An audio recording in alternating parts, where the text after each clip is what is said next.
Now at 9, a verdict in the trial of a McDonald County woman accused of killing her husband.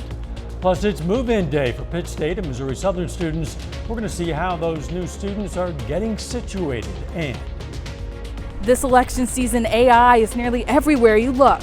We speak with local researchers to see what voters need to know, but what they're seeing and hearing. I'm Samantha Walker, and I'll have that story coming up. The 4 states' most watched news starts now. this is KOAM News at 9 on Fox 14. I'm Dow Quick. The verdict is in. Jurors in McDonald County, Missouri, late today found Dawn Wynn guilty in the shooting death of her husband.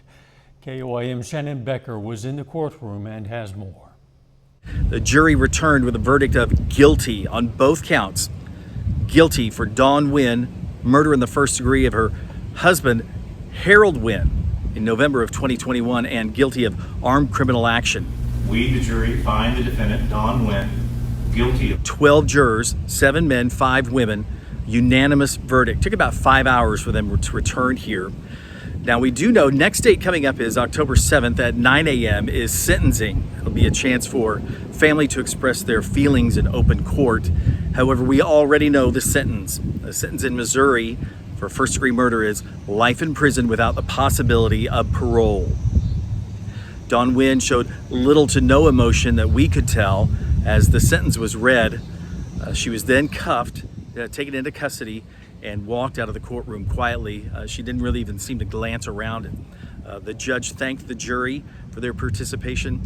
He also expressed that they were one of the best juries he's ever had and thanked them for their work and patience. In McDonald County, after a 3-day murder trial, guilty for Dawn Wynn. I'm Shannon Becker, KOAM News Now, Joplin News First. You can find more details on the case on our website. Of course, that is KOAMnewsnow.com. First responders have pulled a 15-year-old boy from the Elk River after a near drowning. The teen had no pulse until rescuers used a defibrillator. It's not clear how long he had been in the water. Authorities used a helicopter to take that teen to an Arkansas hospital where last report his condition was critical but stable. It's been hot out there. Let's check in with Chief Meteorologist Doug Heddy. Yeah, it has been hot, and we've also had some scattered showers and thunderstorms across the region. Really over the past couple days, we've had those pop-up showers and thunderstorms. Additional ones have been kind of rotating through. We got a batch earlier this morning. You can see some guys right along and south of I-44. All the bigger boys are over towards Springfield, but still we have some hit and miss little showers. I don't expect a whole bunch as we go through the next couple hours. I think most of the storms are going to stay to our east. But again, as we get into Friday, a level 1 out of 5, low severe threat. Late in the day, we're talking 4 p.m. to about midnight, main threats are going to be hail and wind across the region. For us today, 96 was our high after we got over 1/4 of an inch of rain. So at least we got additional rain. We're sitting at 1.45 inches for the month of August so far. More rain in the forecast, more heat. We'll talk about that here in just a bit. Catch you in a few. This week, Pitt State students are moving in to kick off the school year, bringing a lot of buzz to local businesses. KOAM's Melissa Alexis has more. When the students are back, because it revitalizes town every year. Community leaders are excited to see students streaming back into Pittsburgh, bringing their business and enthusiasm for a new Pitt State school year. I'm very excited, especially because the atmosphere here is everybody's super close. We've texted and FaceTimes all over during the summer, but I'm so excited because she's also a graduate assistant at the Center for Reading, so we'll be able to work together. As the students roll in and their families help with move-in, they're looking to stock up with all the dorm necessities. Walker is stocking up with food from Ron's Supermarket and says the close location is convenient. I get protein bars and they sell all sorts of it, so I'll go there all the time, and it's just on the road, so I don't have to drive. I can just walk there. The walkable distance benefits both students and businesses. Tim Rhodes from Ron's says they hire more employees to prepare for the influx of students. Parents have to make sure that they've got a full refrigerator and stocked cupboards, so they stop by here and make sure that their kids are eating good. Pitt State's classes officially start on Monday. Reporting in Pittsburgh, Melissa Alexis, KOAM News. Some local stores like Ron's offer discounts to Pitt State students that show their ID, which is a big help for college students living on limited funds. It's also move-in day for students at Missouri Southern. There were a number of activities on campus today to welcome new students, including a pep rally, convocation, and a campus craze, as they call it. Officials say the residence halls on the campus are at 99% capacity. Well, I think that you only get to be like a college freshman for once, and so I didn't want to do it online or even hybrid. I wanted to really live here, have really good roommates, make really good memories that I can look back on when I'm older. Classes at Missouri Southern, like Pitt State, begin on Monday. Salvation Army of Jasper and Newton counties got in on the back-to-school fun today. The day-long bash provided dinner and snacks, as well as Nerf and gel blasters, video and board games, and a ton of indoor and outdoor activities for all the kids. One organizer said the goal for the day was to have fun and make some friends. God is always around, and even when times are tough or it's really hot outside, we can still have fun and enjoy life with our neighbors and friends. And you can always make plenty of friends. Just give people a chance. The bash was open to the public. People who attended were encouraged to give a non-perishable item to donate to the Salvation Army food pantry. Coming up, the benefits of a healthy lunch. Ensuring a child has the brain power to succeed in school can often come down to what they eat. I'm Kevin Cork with a look at how parents can give their kids' lunches a healthy edge. That's all coming right up. There are growing concerns over an outbreak of Mpox, formerly known as monkeypox. The World Health Organization declared the spread of Mpox in Africa a global health emergency. More than 17,000 confirmed and suspected cases have been reported in Africa so far this year. That's more than the total for all of last year. Health officials are warning the potentially deadly virus could spread internationally, but right now the risk in the U.S. is very low. We have yet to see any cases here, so I don't think you should get too alarmed if you see a child who looks like they have the chickenpox. It probably is the chickenpox. Dr. Gounder says Mpox is more severe than chickenpox. Symptoms include fever, fatigue, muscle aches, swollen lymph nodes, and a rash. Researchers in Africa are working on a new vaccine that aims to protect women against malaria before and during pregnancy for at least 2 years.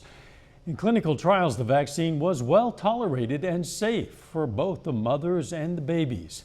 Malaria infections are transmitted by mosquitoes and cause 50,000 maternal deaths and 200,000 stillbirths in Africa each year. Good lunch can help give kids an extra boost of brain power while at school. Dietitians are sharing more about how you can give your child's midday meal a healthy makeover. Fox News correspondent Kevin Cork is here to help you digest all that information. With the new school year ramping up, dietitians say it's critical that students receive the proper nutrients to fuel their minds. For starters, Kimberly Baker of Clemson University says it's about striking the right balance. And making sure that they have a good variety of those whole grains, proteins, good healthy fats, and also fruits and vegetables where we can get a lot of vitamins and minerals. Baker says it's important to know the nutritional value of the foods being consumed. Besides looking at the amount of calories in a product, understanding the serving size breakdown is crucial. Really look at that serving size. Is that comparable, and how does that look with the amount of fat, the amount of sugar that is added, and does it have whole grains? But when it comes to exposing picky eaters to healthier foods, Baker recommends that parents give them a bulk of items that they know they'll like. This can help ensure the child will at least be eating a majority of their lunch. Parents can then add something new to help broaden their kids' palate.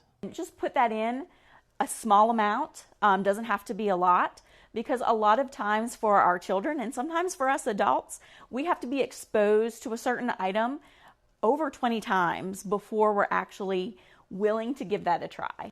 Baker also recommends making sure kids aren't skipping out on fiber, but says be wary of products that have high amounts of added salt and sugar. I'm Kevin Cork, Fox News. Doug is next with a complete look at the forecast. And later, the Outlaws return to Joplin fresh off a Mid-America League championship in their very first year in the league.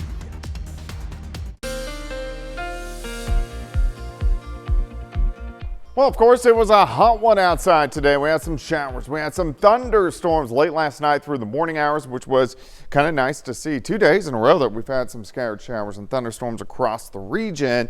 And then we cleared out, saw sunshine, heated up during the afternoon. Great shot. This is Cornell Arts and Entertainment Complex Tower Cam looking through downtown Joplin. All right, severe thunderstorm watch. It continues till midnight. I just don't think we're going to see much. Most of anything is right along in south of I-44. We have some bigger storms once you get farther east, so Springfield into central Missouri. And then we've also had some bigger storms once you get down through north central parts of Oklahoma. But our neck of the woods, we just haven't really seen much. You can see one little thunderstorm just south of Neosho. Besides that, we are pretty calm. I don't expect to see a whole bunch more as we go through the overnight hours, just a few hit and miss storms. But you can see all the action really from central Missouri all the way down through central parts of Oklahoma. So we are seeing some thunderstorms out there and we need the rain. Here's our new drought tracker. It comes out on Thursdays and we are back to a moderate drought. So Nevada, Pittsburgh, Joplin, Miami, Neosho, Carthage, down to Table Rock Lake, all the way back toward Independence. Everybody has a moderate drought. Temperatures right now, it's still warm, 80 to about 88 once you get into our southern counties. And we have this storm system across the northern plains. That's what's firing off these showers and thunderstorms. Will give us another chance tomorrow. And then once it slides by, our air mass will be a little bit cooler by the time we head into the second half of the weekend and early next week. All right, on Friday, a level 1 out of 5 severe threat, level 2. Once you get into our western counties, 4 p.m. to about midnight, I'm going to keep all the threats low. I'm not overly concerned about this whatsoever, but we are going to have some scattered thunderstorms again as we go into Friday. All right, all this mess gets out of here. So early tomorrow morning, we're sitting into lower 70s. We warm quickly, right around 90 by noon. Once we get into the afternoon, I think most of us 96, 97, 98 degrees. However, here's 4:30 p.m. Scattered thunderstorms starting to pop up, kind of driving through tomorrow evening. Here's 7 p.m., some hit and miss storms, and then kind of flaring up again late evening. So here's 9, 10 p.m., dropping through southwestern Missouri. And again, we're going to have a low severe threat with these lasting all the way into Saturday morning, and then they will push out of the region. By Saturday afternoon, we start to warm back up near 80. And then once we get into Saturday afternoon, yeah, it's hot, but the humidity is going to be a little bit lower as we sit into the 90s. So potential rainfall with our rounds tomorrow night and then heading into Saturday morning. Some areas are going to pick up a ½ an inch to an inch, but again, it is going to be very scattered, so keep your fingers crossed. Let's go 97 on Friday, 96 Saturday. Hit and miss storms all the way into early next week, but temperatures improve. A high of 90 on Sunday, upper 80s on Monday and Tuesday. 480 sounds pretty nice. Yeah, it right sounds now. really good. Thanks, Doug. Coming up, a better than expected report. A major read on the state of the consumer with July retail sales blowing past expectations. I'm Kelly O'Grady in New York. I'll have the details coming up. The Biden administration is unveiling the results of its first ever Medicare drug price negotiation. The White House says Medicare's new power to negotiate drug prices will lead to an estimated $1.5 billion reduction in out-of-pocket costs for seniors when the lower prices take effect in 2026, and an estimated $6 billion in savings for the federal government. The initial round of negotiations focused on 10 of the most widely used and expensive drugs taken by Medicare enrollees. Fresh reports suggest the economy is holding up. Fox Business correspondent Kelly O'Grady has details.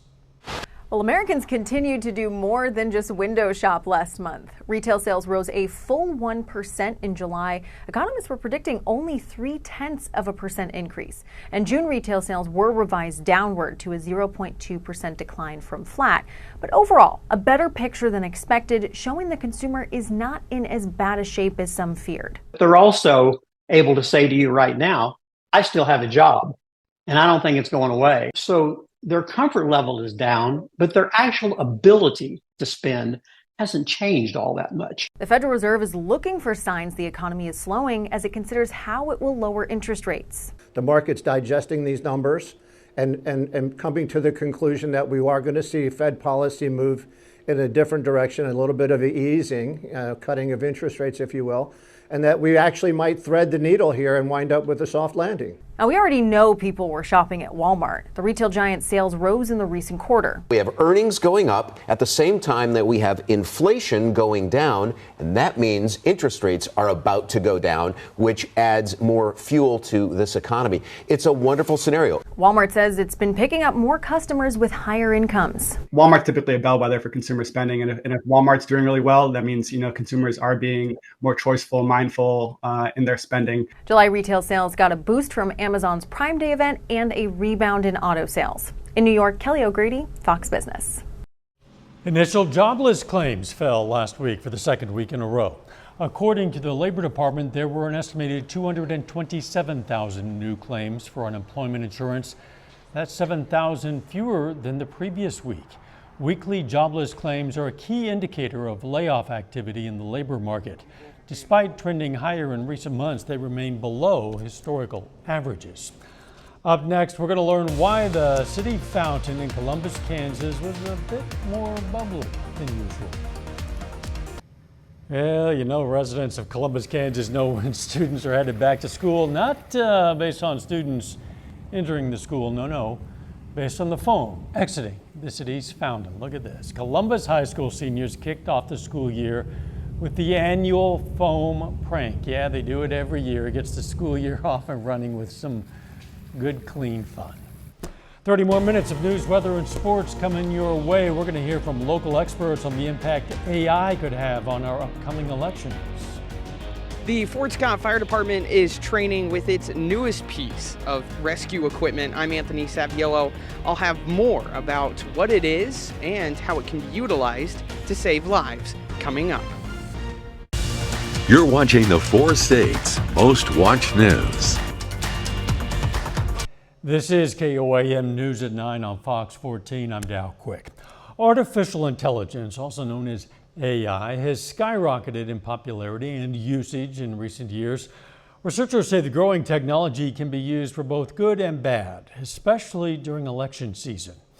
KOAM Samantha Walker sat down with an AI and political science researcher at Missouri Southern State University to find out what voters need to know about what they might see and hear.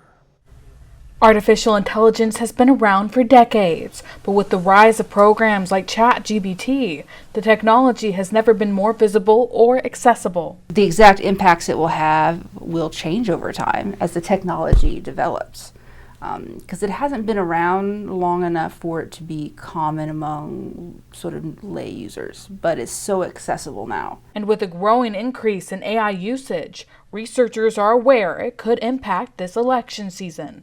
As far as the election goes, it's undeniably very useful. I use it every day, a lot every day. However, the deceptiveness of it can also be very hindering to our society. And what's happening now in the elections is people are using it for good and bad, as they use any tool. Researchers say in recent months, AI has been used to mimic Joe Biden in robocalls, create false videos of presidential candidates, and develop false crowd-size photos at campaign rallies.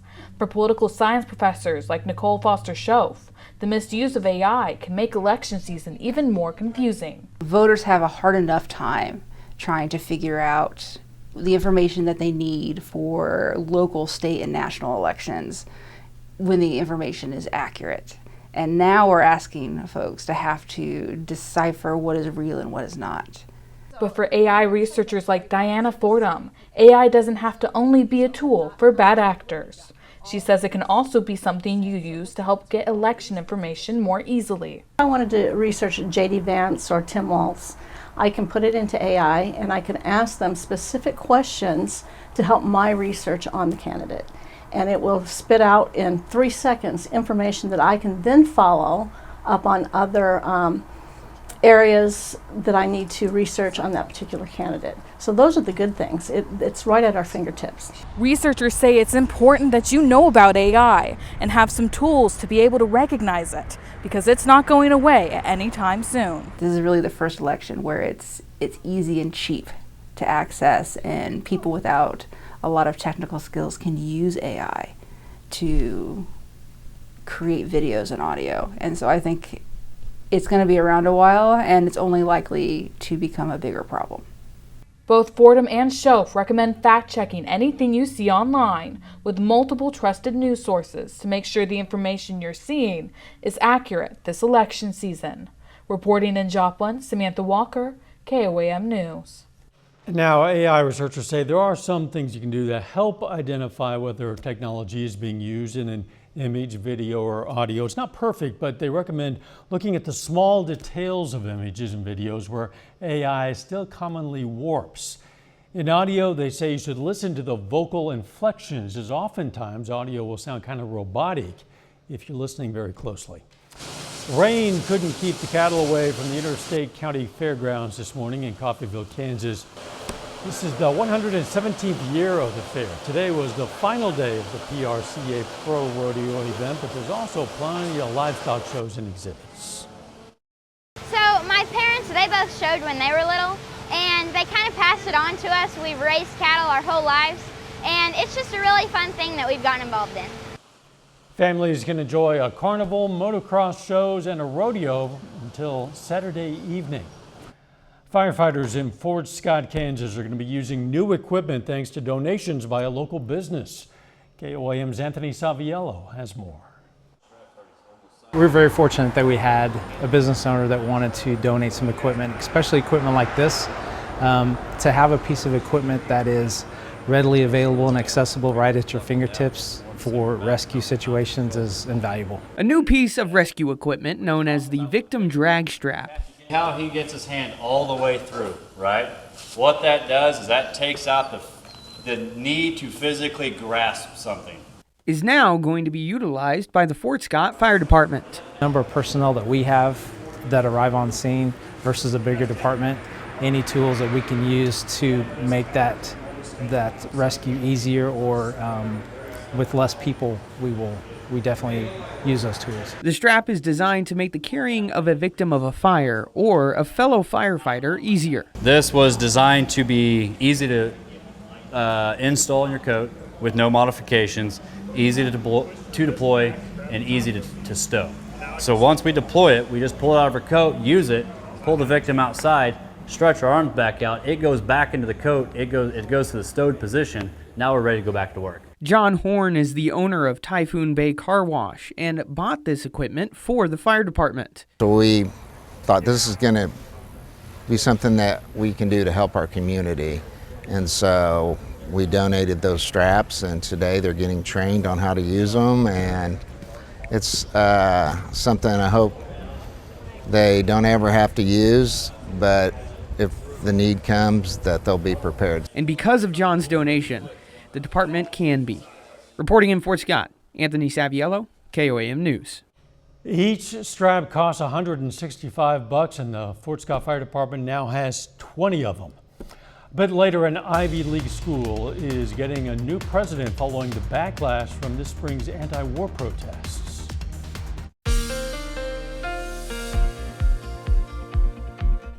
Well, of course, it turned out to be a hot one for us today. We had showers, we had thunderstorms during the morning hours, and then some hit-and-miss storms throughout the evening that have been stronger. But most of us have been dry as we've gone through the evening. It looks pretty good. A nice shot of our Cornell Arts and Entertainment Complex. Tower cam, of course, downtown Joplin. All right, severe thunderstorm watch, mainly along and south of I-44. That's where most of the action has been. It hasn't been a lot, just some hit-and-miss storms, some bigger storms once you got over towards Springfield, and then also back to our southwest across central parts of Oklahoma. But most of us are looking pretty good right now. We had a couple little showers just south of Neosho. Those have died out. Besides that, we're looking at a cluster just east of Tulsa and then just west of Tulsa. But I really think majority of this is going to stay out of the region. So I don't expect too much more as we go through the overnight hours, and we could use some rain. All right, so drought tracker comes out on Thursday, and it's kind of ticked up a little bit. We're in a moderate drought now. Independence, Parsons, Pittsburgh, Fort Scott, and Nevada, all the way down to Anderson, including Miami and also the metro. So we need whatever rain we can get. Temperatures are warm, 84 in Monette, 90 at Grand Lake, 81 in Pittsburgh. Neodesha is sitting at 82. And here's our storm system, northern parts of the plains. Look at the counterclockwise flow, front draped through our region. As this passes by the time we get into the second half of the weekend, our temperatures are actually going to cool down quite a bit, which is going to be nice. All right, severe threat again tomorrow. Low, level 1 out of 5, a little bit higher in our western counties. 4 p.m. to about midnight, hail and wind threats. But I'm going to keep all the threats low. I'm not overly concerned about this once again as we get into tomorrow. But the rain may be a little bit more widespread compared to what we are seeing this evening. All right, let's start your Friday. Lower 70s, get near 90 by noon. Once we get into the middle of the afternoon, 96, 97, 98 degrees. Here comes scattered thunderstorms working in southeastern Kansas. We're looking at about 4 to 5 p.m. Thunderstorms drive through and very scattered, but they start to tick up a little bit late evening, hit and miss storms, southeastern Kansas, southwestern Missouri, kind of on and off scattered thunderstorms, especially on the Missouri side. So here's about midnight tomorrow night, lasting into Saturday morning, and then press out of the region. So Saturday mainly dry. We may start with a random shower in the morning, then the afternoon. Humidity is going to be lower, high temps into lower 90s. So rainfall with chances tomorrow night into Saturday morning looks to kind of be from Myola through Joplin down toward Table Rock Lake. All right, your Friday day planner, 74 to start, 91 by noon, high temp 97. So it's still going to be hot, and humidity is going to still be up there. Heat index near 103 to about 105. 97 tomorrow, 96 on Saturday. A little bit cooler, upper 80s to near 90 early next week. Yeah, that's going to be some welcome relief. Yeah, it's going to be really nice. Thanks, John. Hurricane Ernesto dropped torrential rain on Puerto Rico and knocked out power to nearly half of all the customers on the island. It's now threatening to become a bigger storm tomorrow. Fox Weather's Nicole Valdez has more. Hurricane Ernesto is gaining strength as it heads towards Bermuda on Thursday. It's expected to pass near the island this weekend as potential Category 3 storm. Officials here in Puerto Rico, as well as on the U.S. and British Virgin Islands, are in recovery mode after Ernesto blasted the region with flooding rain. At times, winds as high as 65 miles per hour, knocking over trees, forcing road and school closures. Definitely had some downed trees in my yard. The banana trees were down, the moringa trees were down. The conditions led to island-wide blackouts on St. John and St. Croix, and at one point on Wednesday, about half of all customers in Puerto Rico were without power. Luma Energy says crews are working around the clock to restore electricity with plans to prioritize hospitals and the island's water and sewer systems. We've ordered 150 more resources to move quickly and to get this restored as quickly as possible. Before the storm pulled away from the U.S. territory, it dropped more than a half a foot of rain. Officials now working to assess flood damage, but say they've not found anything that'll be difficult to repair. We're still managing the aftermath of the heavy rains that are causing areas to be flooded. Around 200, maybe 300 people island-wide have to go to certain areas that, have shelters. And forecasters expect Ernesto to create dangerous beach conditions up and down the East Coast through the weekend. In San Juan, Puerto Rico, I'm Nicole Valdez, Fox Weather. Coming up in sports, Lamar High School football prepares to defend its 2024 state title. Plus, the Outlaws return to Joplin after winning the Mid-America League Championship. John Dales has those stories and more up next.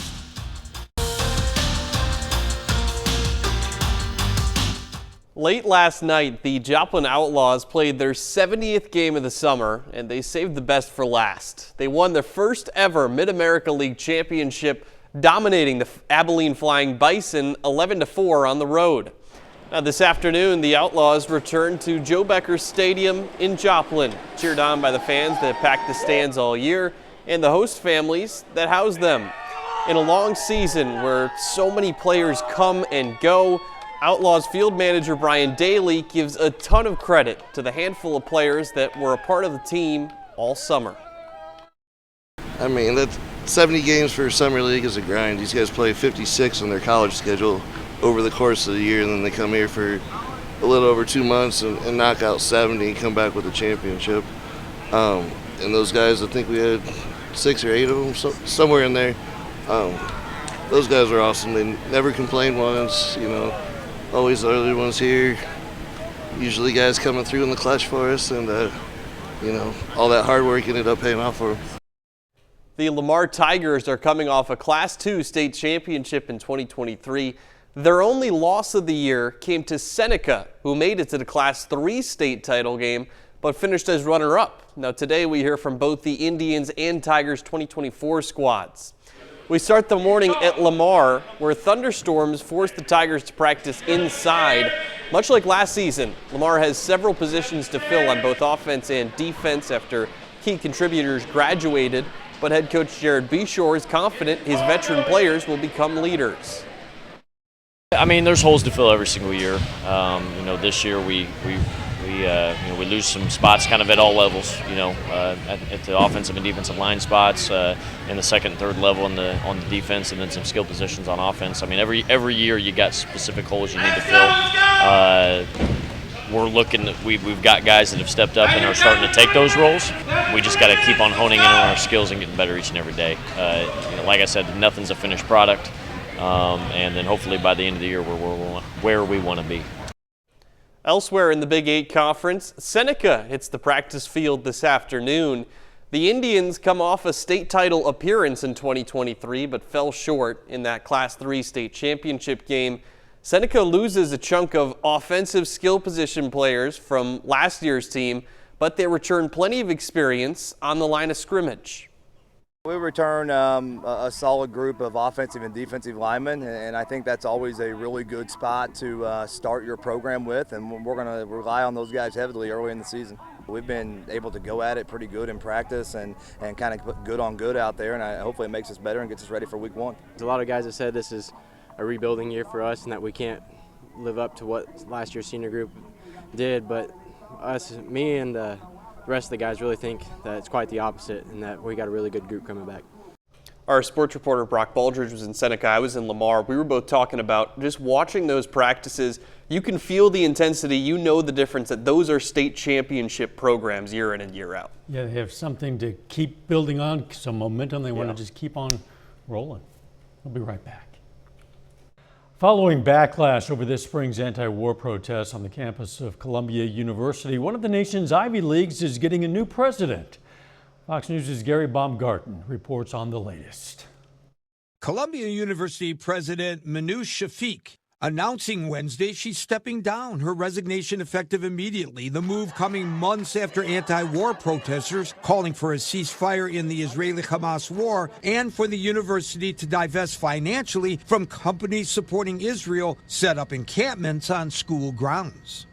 Anti-Semitism has no place on our campus, and I am personally committed to doing everything I can to confront it directly. In a letter to the Columbia community, Shafik acknowledged progress made on important issues, but how this has also been a time of turmoil for herself, her family, and the school, writing in part, quote, "My moving on at this point would best enable Columbia to traverse the challenges ahead." Free Palestine! Free Palestine! Prior to leaving, Shafik was grilled on Capitol Hill by several government leaders who criticized her handling of the protests. Well, how can we be confident that you'll restore order in a safe learning environment if it took you months to send warning letters? I have absolutely no hesitation in enforcing our policies. Shafik's resignation generating reaction from Speaker of the House Mike Johnson, writing in part, quote, "Jewish students at Columbia beginning the school year should breathe a sigh of relief." Shafik's decision follows the resignations from the presidents of the University of Pennsylvania and Harvard, who also faced backlash in the aftermath of similar college protests. Gary Baumgarten, Fox News. Coming up, we're going to check out the newest movie and show releases in theaters and streaming. From sci-fi to action comedy, Emily back in Paris and more. Here's a look at this week's new releases with Fox's Ashley Dvorkin. A sci-fi horror franchise set in space leads the way in this week's new releases. It's time for Alien Romulus to take over the big screen. What's happening? Alien Romulus follows a group of young space colonizers who come face to face with the most terrifying life form in the universe. The xenomorph-filled installment is directed by Fede Alvarez with a cast led by Kaylee Spaney. Things are about to blow up. In skincare, Elizabeth Banks plays a famed esthetician on a mission to solve the mystery of who may be trying to sabotage her business. I am Mikey. Netflix adds the action spy comedy The Union with Halle Berry and Mark Wahlberg about a New Jersey construction worker whose former high school sweetheart recruits him on a high-stakes intelligence mission. Elfie, we need to talk. The streamer also welcomes Emily in Paris back for season 4. So I'm a groundbreaker. Apple TV Plus adds the series Bad Monkey, led by Vince Vaughn, as a former Miami police detective turned health inspector who stumbles upon a new case full of eccentric characters. You won the lottery. Prime Video has the Paul Feig-directed comedy Jackpot, starring Awkwafina and John Cena, set in a near future where a California lottery can be won by killing the winner before sundown.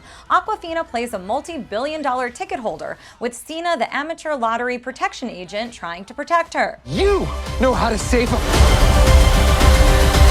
I'll join the now billion-dollar-plus R-rated blockbuster Deadpool and Wolverine. In Hollywood, Ashley Dvorkin, Fox News. And that's our time for tonight. Thanks for joining us. We're going to leave you with video of tiger cubs at a zoo in Germany. Really cute ones. Let's make it a great tomorrow.